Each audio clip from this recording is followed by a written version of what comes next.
Asim, you'd actually come from the civil society plus innovative finance lens. So, what's in your view the challenge versus opportunity? Air pollution is a complex, multidimensional crisis with distinct yet interconnected challenges. I've unpacked those. The first is legislative and regulatory gaps, where we see the not very empowered policies and enforcement is still a big challenge. Second is business practices, where the industries continue polluting due to their outdated methods and weak accountability. The third, the something is producing in China, for instance, and traveling on the road, crossing Asia, in Asia, India, and Pakistan, and polluting due to the consumption. Fourth is the South Asia has a unique source from crop burning to the industrial emissions that the region faces distinct pollution sources. The fifth is the resource mobilization, where we see the financial industry is not ready to change the model, for instance, repurposing the finance, putting the people and the planet at first and profit at the second. Lastly, health and economic crises, especially the cities like Islamabad, where the tropospheric ozone levels are high. Our talent, our labor force, our citizens are suffering because of that ozone level. In terms of climate finance, in total, annually, we need up till the 2030, $2 trillion. But the real challenge is, like Oxfam's Shadow Report on Climate Finance 2024 states clearly that we need this money as a grants. Right now, it's as a form of a loan. So because of the loaning, the developing countries consider as a debt trap. So going into the debt trap is really a barrier going to invest in the air pollution tackling.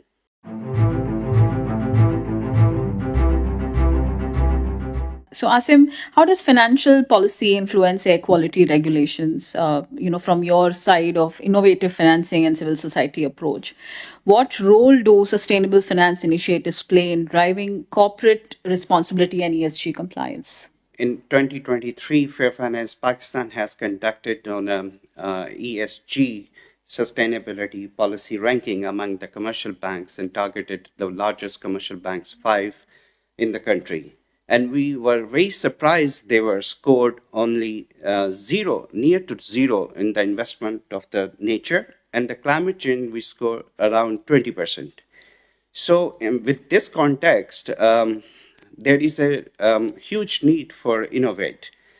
Strategically, the banks are very much clear, developing a plan.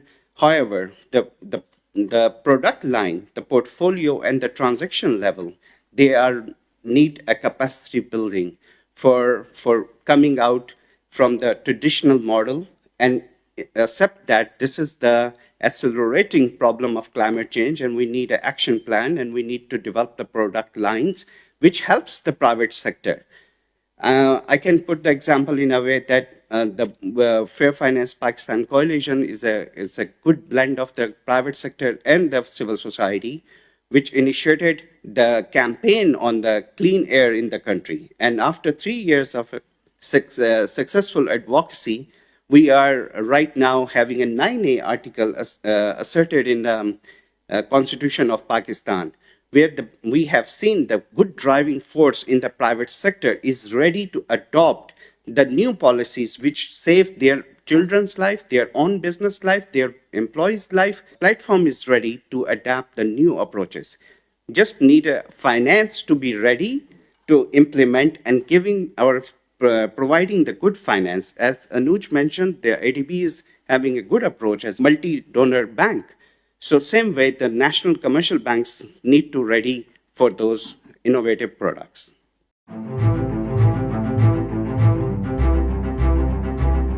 So, sustainable finance for climate change.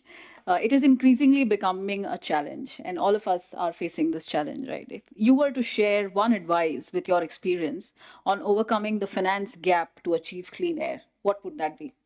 there is a need for introducing innovative bonds. For instance, those bonds can raise the money from the domestic market and as well as from the international market, but need to put the regulatory framework in order. For instance, there are two institutions in the country, Pakistan, the State Bank of Pakistan, and the Security Exchange Commission of Pakistan. They do have the provisions to introduce those bonds for the commercial banks. But however, the situation is, are they tradable in the stock markets? Are they able to pull the money from the domestic markets? This is the big question. But there is a journey towards fulfilling those gaps by raising the money from multilateral solutions. For instance, the World Bank, as the Anuj mentioned, the more concessional rates could be offered, and the private sector, the big private sector can come together and introduce the different innovative products that could also raise the money. For instance, one of the civil society in Pakistan, the Kash Foundation, they come up with a bond of gender equity, and that bond is traded in the Pakistan Stock Exchange. Such innovative products, for instance, covering the GHG emissions, backed by the standards and regulatory framework from the state. For instance, right now, Pakistan does not have a GHG emission standards. And because of that, those pollutions coming from the different industrial sector is amalgamating. So we need having a solution by putting the finance together, allowing the private sector to introduce their products and regulate by the Security Commission Pakistan. In this way, when the money goes and the responsibility comes along.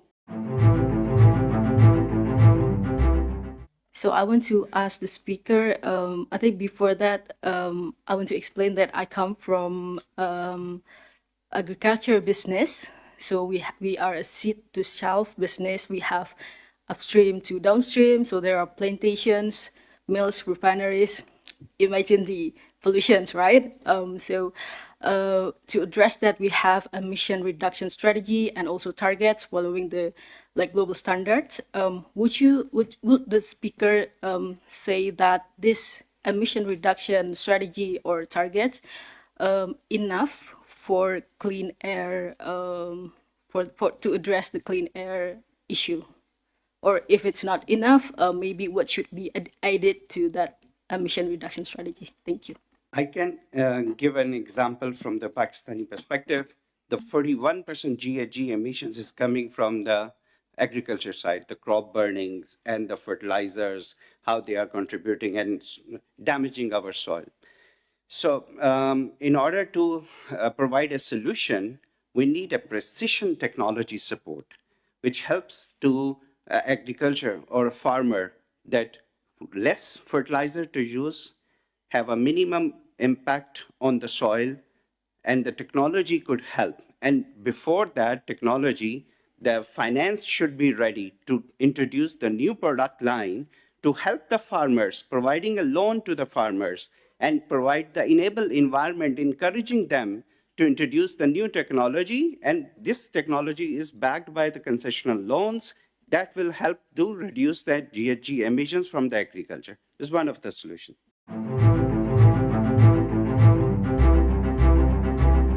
Thank you. I was very inspired by the gender equity bond example that you gave, Ashim. That's already at the Pakistani Stock Exchange. So I was wondering from how this was set up and how it's going. Is there anything we can learn for air pollution? How would that clean air bond look like? And what needs to be in place? And perhaps there's already some lessons we can learn from the gender equity bond example. Thank you. It's a very innovative approach to raise the funds.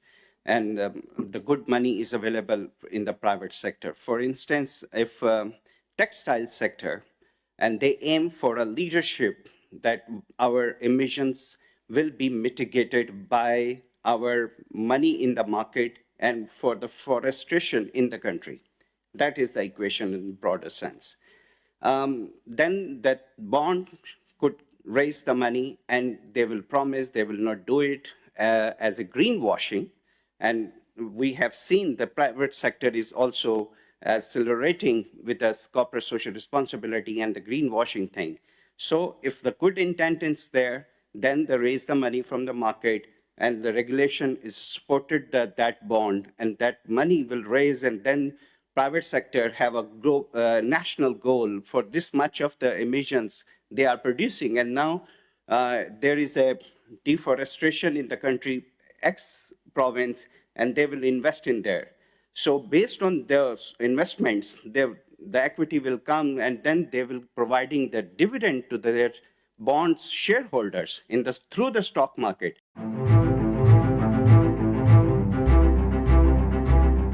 I think in a scope 3, there should be some regulation which allows the developing countries to introduce the ETS in their own stock markets.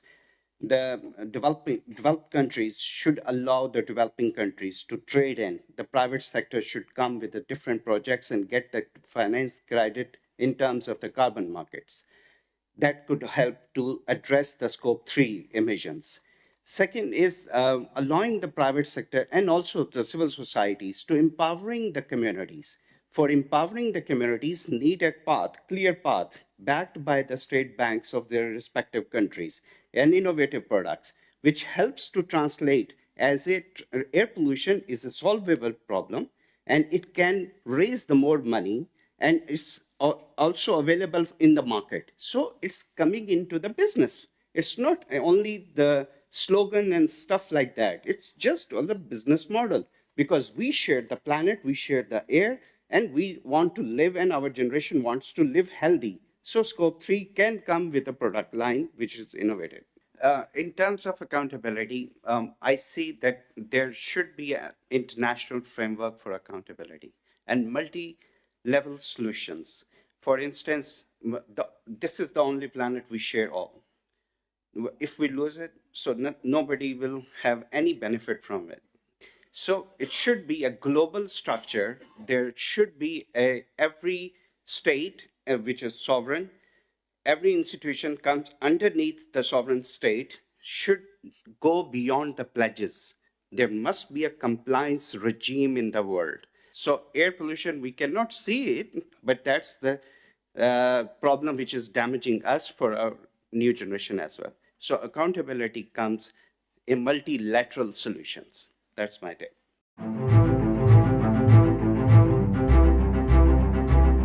We see that there should be approach from the softer instrument to the compliance. Softer one is a climate diplomacy, and the compliance one is developing as such a regional platform which reports every year and have a very clear aim and vision and the paths. For instance, we shared the airshed, 6 airshed among these countries. So this is our own problem. So we own our problem, and we will find the solutions and share the data together and find the solution together.